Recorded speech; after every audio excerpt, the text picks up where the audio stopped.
Welcome, this is an Isabella Brusati consulting video, and I will be talking about how to assess company culture.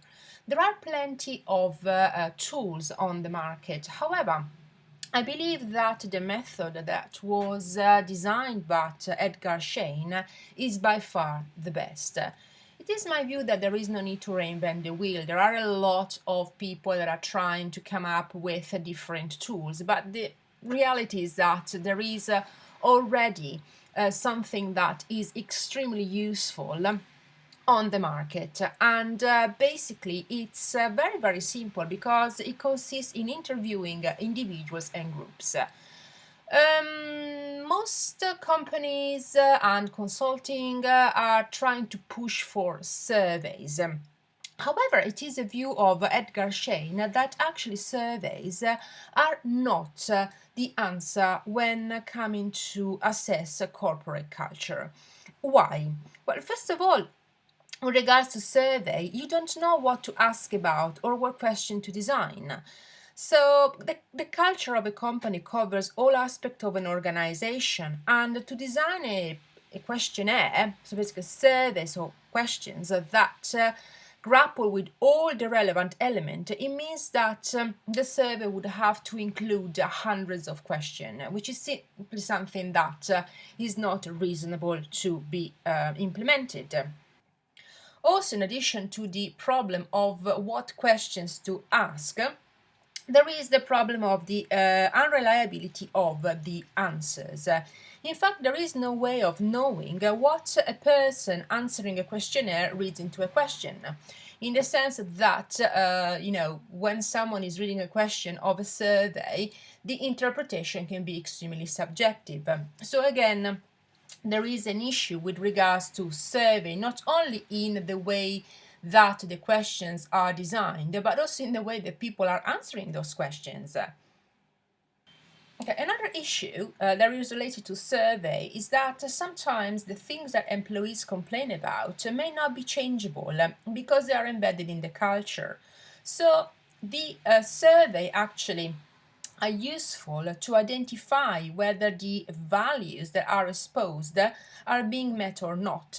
However, to make the changes that the employee is willing for, one has to understand what the real culture is and to see why the values are not being met and what has to change in the culture for them to be met. So basically, the survey is going just to determine what are the values that are on the first layer, but it doesn't go in depth enough to understand basically what is the real culture. So for example, it could be that the values say that the company has an open door policy.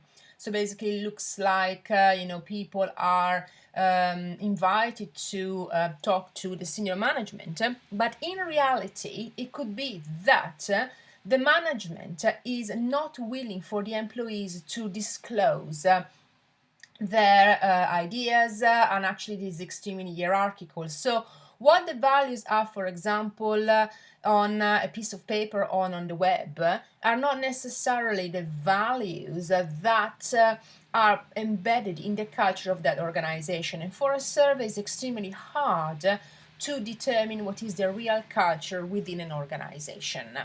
So what can we do? Well, Shane actually proposes to use a very simple 4 hours exercise. I know that people may say, hang on, how come that, most of the consultants and company are using surveys that, require months to be analyzed, etc., and you want to resolve the issue in a 4 hours exercise. Well, that's because it's extremely, I'm not saying that it's extremely simple, but there is no need to make the situation more complex than actually what it is. So, in a simple exercise that requires basically putting people together, so there are group interviews, it is possible to determine what the real culture of an organization is. And actually, it's much more cost effective and time effective than going through a survey. So there are very simple steps. So first of all, you will have to put a number of employees, a group of employees, into a room. The ideal number is between 10 and 15. Less than 10, to be honest, is not enough in terms of making it cost and time effective. And more than 15 employees, it will be a little bit difficult to manage the group. Also, you would have to include not only employees that have been in the company for a long time, but also newcomers. And that's because you want to see what is the perception of the culture from people that have just joined the company. When putting together groups of employees, it's very important to put together people that are at the same level, so people that are peers. And that's because if you put people that are very senior with people that are very junior, well, people that are junior may feel intimidated and not disclosing basically what they really think. And people that are senior, especially if the company is extremely hierarchical, may feel that it is not a serious exercise in the sense that they want to deal only with people at their level. I know that this may sound awful, but with focus groups, mixing people at different level is never a good idea. Another thing that you would have to do is to use a facilitator.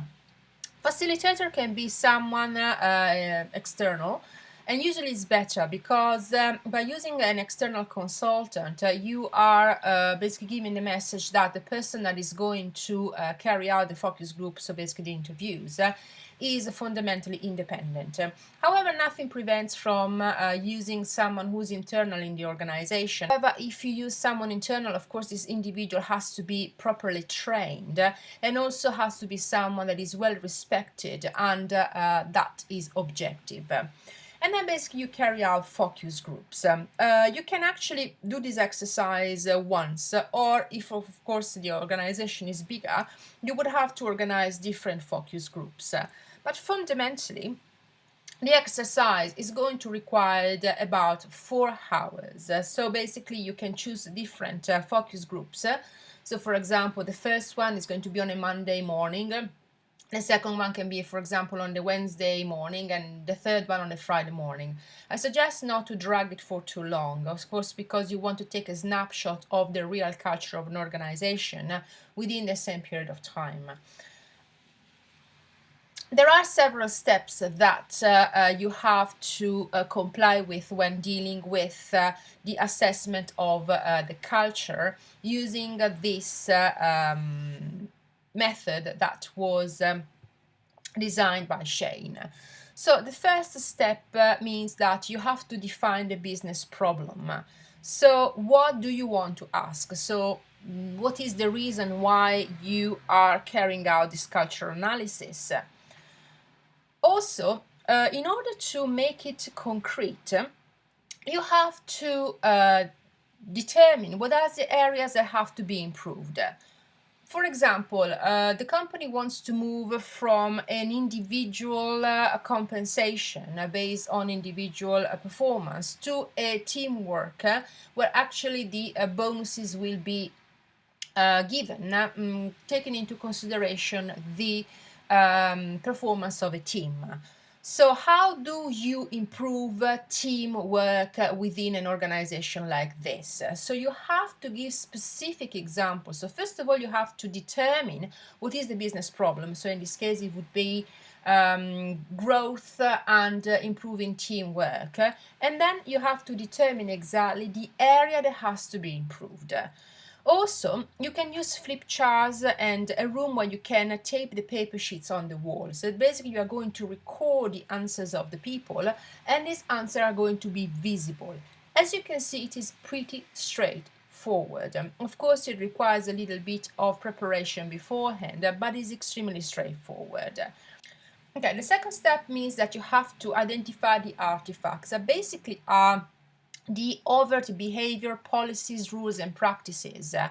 If, for example, we want to go from a culture that rewards the individual to a culture that rewards the teamwork, what are the artifacts that we have now? So, for example, there may be policies that clearly states that the individual has to perform up to a certain level in order to get a certain bonus.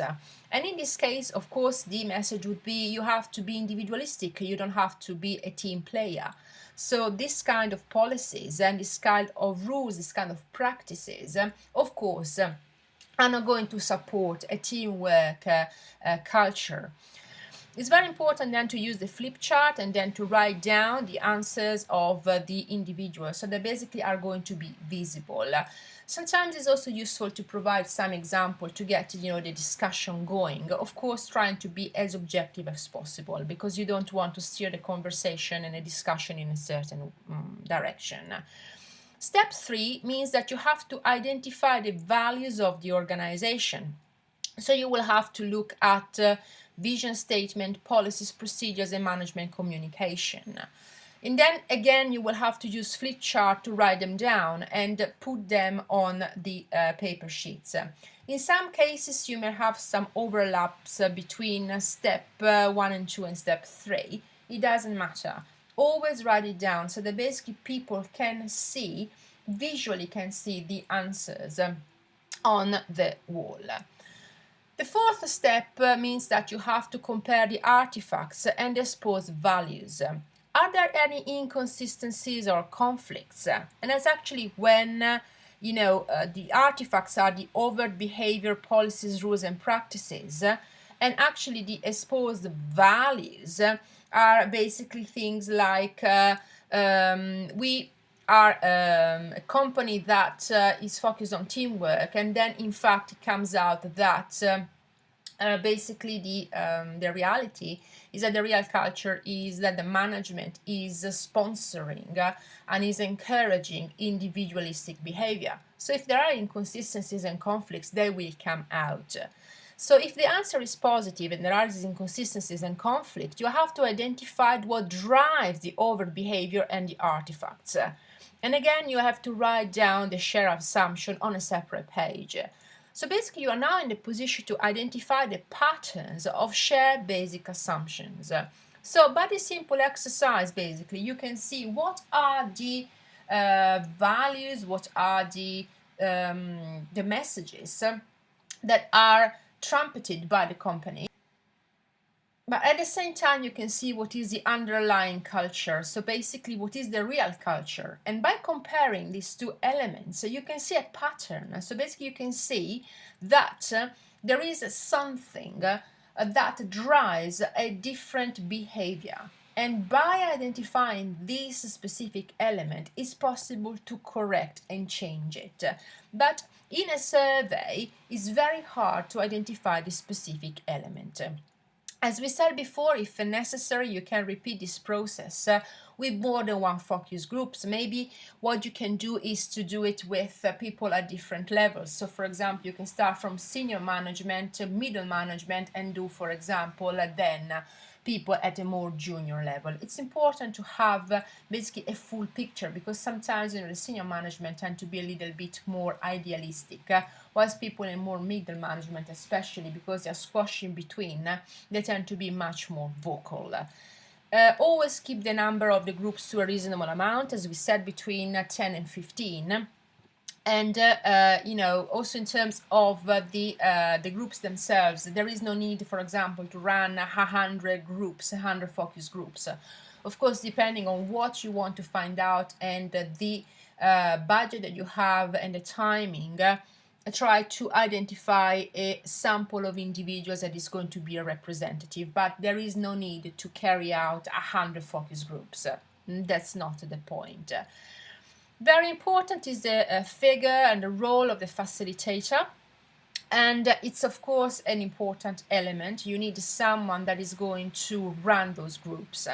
It can be an external person, so basically a consultant. Of course, there's got to be someone that knows what he or she is doing, or it can be an internal resource. And again, it has to be credible and has to be objective.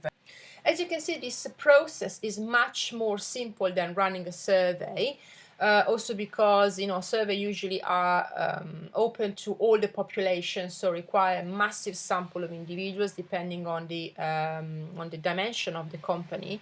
And also we saw that there are some significant problems with regards to what to ask, and the difficulty of digging down to the real culture of the organization.